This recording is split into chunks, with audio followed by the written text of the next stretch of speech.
Kolar times Kannada ನ್ಯೂಸ್ಗೆ ಸ್ವಾಗತ. ಕೋಲಾರ ನಗರಸಭೆಯಲ್ಲಿ ಕರ್ತವ್ಯದ ಪಾಠ ಸಮಯ ಪ್ರಜ್ಞೆ ಇಲ್ಲದ ಮಂದಿಗೆ ನೋಟಿಸ್.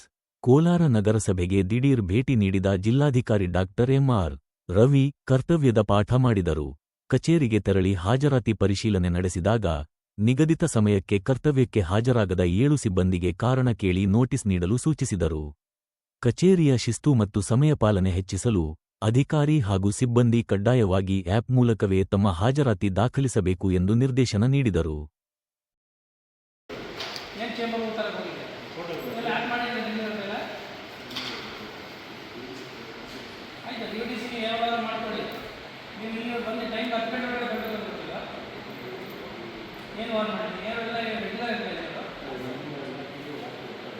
ಆಯ್ತು ರೀ, ಮಾಡ್ಕೊಳ್ಳಿ, ಬಯೋಮೆಟ್ರಿಕ್ ಮಾಡ್ಕೊಳ್ಳಿ, ಯಾಕೆ ಗೊತ್ತಾಗಲ್ಲ.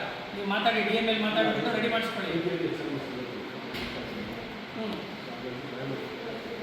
ಟೈಮ್ ಒಳಗಡೆ 10 ಗಂಟೆಗೆ ಬರಬೇಕಲ್ಲ. ನೀವು ನೋಟಿಸ್ ಹಾಕಿದ್ದೀರಾ, ನೀವು ಸುತ್ತಲೇ ಹಾಕಿದ್ದೀರಿ, ನಿನ್ನೆ ಯಾವಾಗ ಹಾಕಿದ್ದೀರಿ?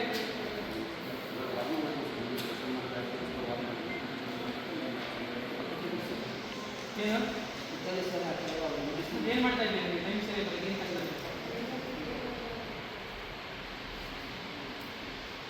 ಇನ್ಯಾರು ಬಂದಿಲ್ಲ ಇವತ್ತು? ನೀವಿಬ್ರಾ?